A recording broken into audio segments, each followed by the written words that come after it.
Hello my dear students, मैं आपका Ravi sir. चलिए देखिए भैया, आज आपको इस लेक्चर में बताने वाले हैं शैवाल और कवक।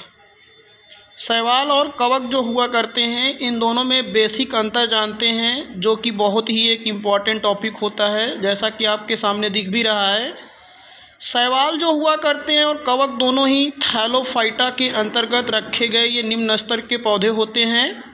सबसे पहली चीज़, सभी शैवालों में पर्णहरिम पाया जाता है। पर्णहरिम पाए जाने के कारण जितने भी शैवाल हुआ करते हैं ये प्रकाश संश्लेषण की क्रिया करते हैं और प्रकाश संश्लेषण की क्रिया द्वारा अपना भोजन स्वयं बना लेते हैं। लेकिन जो कवक हुआ करते हैं, इनमें पर्णहरिम का क्या हुआ करता है, पूर्ण अभाव होता है। और पर्णहरिम का पूर्ण अभाव होने के कारण जो कवक हुआ करते हैं ये आपके मृतोपजीवी हुआ करते हैं। दूसरा अंतर देखिए, ये क्या होते हैं, स्वपोषी होते हैं। स्वपोषी का मतलब होता है कि अर्थात प्रकाश संश्लेषण क्रिया द्वारा ये अपना भोजन स्वयं बना लेते हैं। ये दूसरा शैवाल की बात हम बता रहे हैं, दूसरा डिफरेंस। फिर कवक में दूसरा देखिएगा, ये परपोषी होते हैं, अर्थात ये अपना भोजन मृतजीवी या परजीवी के रूप में रह करके क्या करते हैं, प्राप्त करते हैं। यहाँ तक तो जो दो डिफरेंस था एकदम नॉर्मल डिफरेंस है, जान लीजिएगा।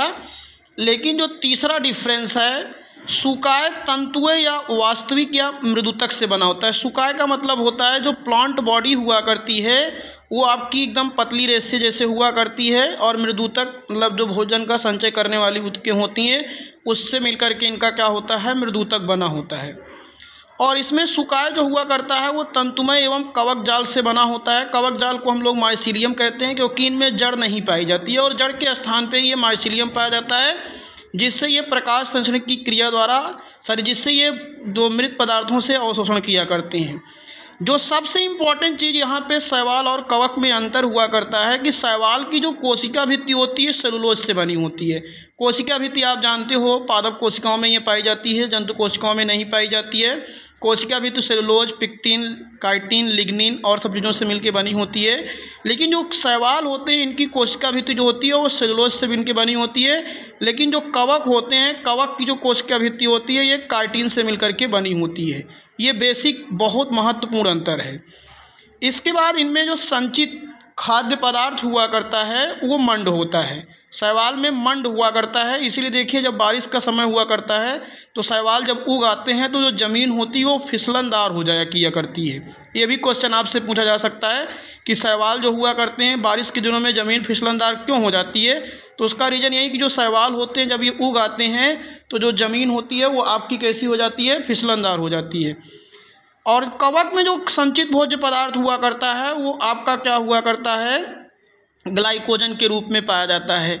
और जो अगला डिफरेंस है, जो सबसे ज़्यादा इम्पॉर्टेंट डिफरेंस है कि इसमें लैंगिक जनन जो हुआ करता है, जो निम्न स्तर के शैवाल होते हैं इनमें लैंगिक जनन धीरे धीरे विधियों द्वारा होता है, जबकि इसमें लैंगिक जनन जो होता है वो जटिल होता है तथा उच्च श्रेणी के पौधों में थोड़ा कम विकसित होता है। शैवाल उन्हीं स्थानों पर पाए जाते हैं जहाँ पर प्रकाश उचित मात्रा में उपलब्ध होता है। जैसे शैवाल होते हैं ये नम स्थानों पर पाए जाते हैं, तालाबों में पाए जाते हैं, समुद्रों में पाए जाते हैं, नदियों में पाए जाते हैं। और कवक को प्रकाश की आवश्यकता नहीं होती है। कवक जैसे आप लोग फफूंदी जिसको कहा करते हो उन स्थानों पर पाई जाती है जहाँ पर सूर्य का प्रकाश नहीं पाया जाता है। कुछ स्पेशल शैवाल हैं जैसे उडोगोनियम होता है, ये वृक्षों की शाखाओं पर पाया जाता है। एक जुक्रोला शैवाल होता है, बहुत पूछा जाता है, जान लीजिएगा, वो आपकी हाइड्रा वल्गेरिस होता है, उसके शरीर में पाया जाता है। एक आपका प्रोटोडर्मा शैवाल होता है जो कछुए की पीठ पर पाया जाता है। प्रोटोडर्मा बहुत इंपॉर्टेंट है, ये भी पूछा जाता है कि प्रोटोडर्मा शैवाल कहाँ पाया जाता है, तो ये कछुए की पीठ पर पाया जाता है। ये बात दिमाग में रख लीजिएगा। तो इस तरीके से ये आपके शैवाल और कवक, शैवाल का अध्ययन फाइकोलॉजी के अंतर्गत किया जाता है, कवक का अध्ययन माइकोलॉजी के अंतर्गत किया जाता है। इन सब चीज़ों को ध्यान दीजिए। शैवाल में जैसे आपके यहाँ होता है यूलोथ्रिक्स होता है, स्पाइरोगायरा होता है, सर्गासम होता है, फ्यूकस होता है, ये सब शैवाल के उदाहरण होते हैं। कवक में राइजोपस होता है, सिस्टोपस होता है, ये आपका एगैरिकस हुआ करता है। ये सब आपके कवक के एग्जाम्पल्स होते हैं। तो इस तरीके से हमने एक आपको छोटे से अंतर के रूप में बताया शैवाल और कवक में। ये वीडियो कैसे लगा आप लोग कमेंट लाइक ज़रूर कीजिएगा, और अगर चैनल्स पर नए हों तो आप लोग चैनल्स को सब्सक्राइब करेंगे। मिलेंगे एक नए वीडियो में, तब तक के लिए थैंक यू, धन्यवाद, खुश रहिए।